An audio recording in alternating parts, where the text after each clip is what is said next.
Huge IdubbbzTV drama by Pyrocynical.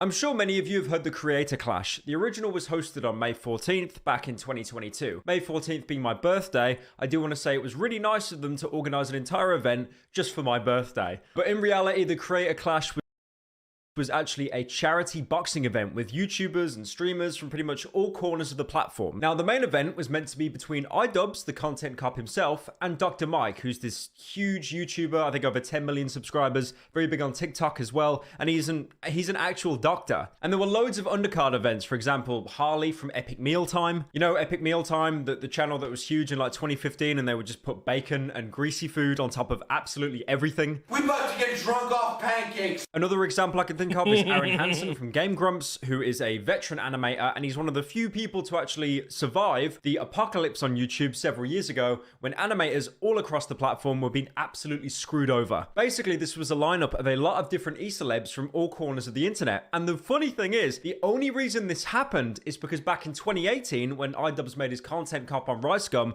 he actually called him out to a boxing event. Rice Gum was like, yeah, I'm down, bro. And then he probably threw some dollar bills on the homeless, and he totally forgot about it. So Rice Gum pulled out, and because of him pulling out, we now have the Creator Clash. One thing about the Creator Clash that is actually really cool is the fact that the majority of people, pretty much all of them that go on their boxing, they are not boxers. They're basically never boxed in their entire life. Now, not to say they haven't done rigorous training, because all of them have. And another cool thing as well is nearly $1 million total in the original Creator Clash was donated to various charities of, you know, whoever was competing they chose. I think there was like the American Heart Association, an Alzheimer's Association, and then Healing Horse Therapy. Now, Creator Clash Part 2 is just around the corner, but unfortunately, unlike the first event, there is some pretty heavy drama surrounding it. Oh, I love drama. Juicy, juicy drama.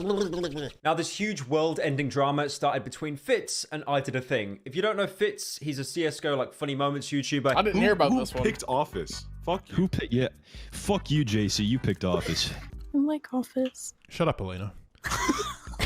He's been around for ages. He's actually kind of taken a bit of a hiatus from his YouTube channel at the minute, and this boxing was part of the reason for that, and he wanted it to be, you know, a huge return. I've met Fitz multiple times in person. I know, guys, I'm just that famous. I did a podcast episode with him as well, where we were tucked into bed like little wriggly worms. Would you still love me if I was a worm?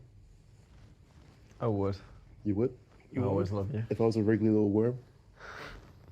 I love worms. Slithering around? Use them as bait to get fish. I love worms. Fitz is one of the nicest people you will ever meet. Nothing but good vibes. And he was up against I Did a Thing, who's another creator that does these more kind of contraption and invention type videos. Some of the inventions maybe shouldn't have been invented in the first place. Like one of them where he replaced the blades of a ceiling fan with actual machete blades. Now, unfortunately, I Did a Thing had to pull out the event because he got concussion from a sparring session. And because there was no equal opponent to Fitz at the time, because both of them are, they're fucking giants. They're like 9'12" or something. They both had to pull out. Now, obviously, with this situation, it's nobody's fault. He got a concussion from sparring. Not really anything you can do about that. It sucks. It would have been great to see them in the ring, but, you know, I mean, he probably took the mature decision there, because if he got one blow to the head from Fitz, his head probably would have came clean off. That is not the big, juicy drama. The big, juicy, tasty drama comes from a creator that was attending the event called Froggy Fresh. Now, if you don't know who Froggy Fresh is, he's an OG YouTuber. He's been around for like 10 years or so. I actually went through my old catalog because that name like jogged my memory a little bit. I made a video on this guy 7 years ago, back when I was doing, you know, Dying Light gameplay and putting on the weird fake deep voice for some reason. So as you can see, these kids will probably take your life, you know, they look hardcore. Now, Froggy Fresh was meant to be up against Chris Raygun, another I YouTuber. remember that and Chris video. Raygun, he seemed really excited to even being able to participate, because last year he was just an attendee, but now he's going to be in the ring. That's right, your boy's fighting in Creator Clash, and guess who I'm fighting? Fucking Froggy Fresh. Do you remember this? 'Cause I am This fucking guy! Oh my god! Then I don't mess with you. I haven't seen that fucking video in so long! What the fuck? That's the same guy? Now, this juicy, spicy habanero Tabasco sauce drama happened when Froggy Fresh uploaded a video accusing of Chris Raygun of taking Adderall, and then he said at the end of the video that if he loses to Chris Raygun, he'll be so embarrassed that he's going to join Anissa's OnlyFans. On April 15th, if I don't hurt you beyond what anybody could have imagined, I will be so disappointed in myself that I will subscribe to Anissa's OnlyFans.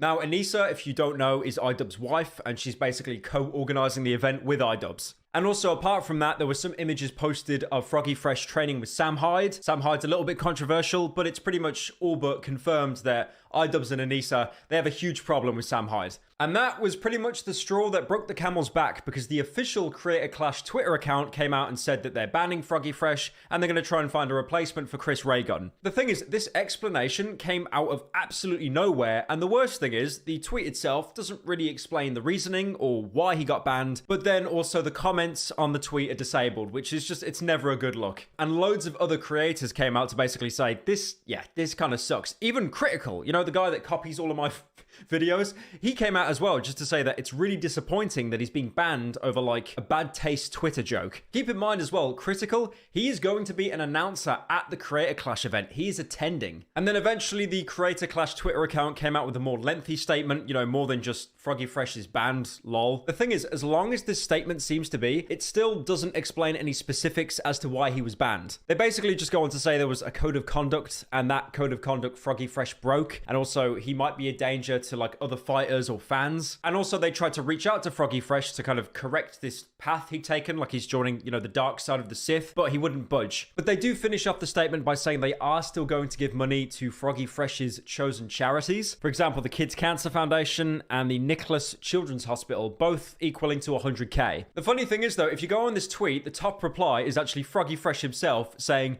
"Who tried to reach out to me several times, and what are the several violations?" Now, there have been many game theories floating around as to why he was banned. The problem is with the statement itself, it doesn't give specifics or examples, so this leads the internet to kind of theorize, and they usually conclude with the worst thing possible. So the biggest game theory at the minute is he snided Idubb's wife, Anissa, saying that he's going to join her OnlyFans. If you didn't know, basically Idubbz got dragged into a huge amount of drama just because his wife had an OnlyFans. And also in the previous Creator Clash, Sam Hyde and some of his friends tried to buy like front row seats to the event, but they were actually refunded and banned from attending the event. So there definitely is some tension there. Because if you remember a while ago, Idubbz made a video on Sam Hyde, and then Sam Hyde like fired back with his own video. So yeah, it's kind of just Hell's Kitchen between those two. But another reason that's came out, and this one's quite bizarre for Froggy Fresh being banned, is actually he started beefing with Anissa's mom. Not Anissa, but her actual mother. And some of these tweets Froggy Fresh actually addressed in a video. Basically, Froggy Fresh and Anissa's mom were having like a beef on Twitter back and forth,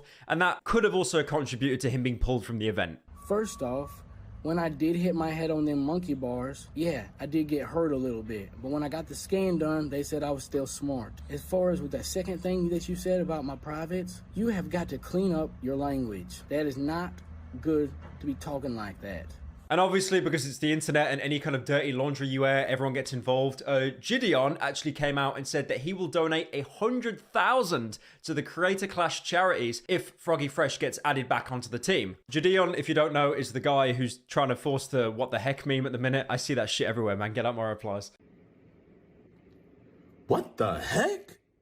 But now to make things even more confusing, Froggy Fresh has came out and said that if he talks about what happened, Creator Clash have threatened legal action against him, and they're also demanding the $15,000 back that they loaned him, for example, you know, for travel, equipment, training. Keep in mind though, this is just a quote tweet he put out there. There is absolutely no evidence of this whatsoever. But again, it's just more dirty laundry being aired. And then to add on top of that, Mutahart, Some Ordinary Gamers, another great YouTuber, he came out saying that he's willing to pay Froggy Fresh's legal fees just in case Creator Clash does actually go down the route of trying to sue him. Basically citing himself that he doesn't like to see smaller creators get fucked over, because, I mean, it's pretty true. You know, if you have like two big YouTubers that get into a legal battle, they'll probably be able to pay for it. But if it's a smaller YouTuber, it doesn't matter whether you're innocent or not. The legal costs will usually bury you for years, at least. But yeah, overall, a very weird situation. I didn't think there'd be this much drama surrounding the Creator Clash event. Honestly, I think the biggest problem at the minute is that when they banned Froggy Fresh, they were not transparent. You know, if they basically just came out and... I mean, Idubbz just got fucking all up in his feelings. Because Froggy Fresh was trying to start a beef for a fucking fighting ring to get more people to buy tickets to watch the show. He got fucking all up in his feelings because Froggy Fresh is something factual about his wife. You have a fucking OnlyFans. Like, I don't know why that's such a big fucking deal. Like, get over it. It's for charity. Calm the fuck down.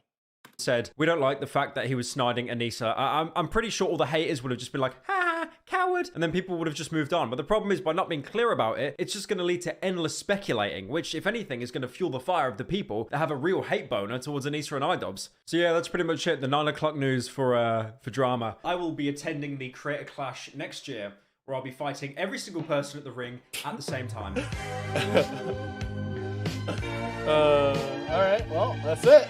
That's the video for Pyrocynical.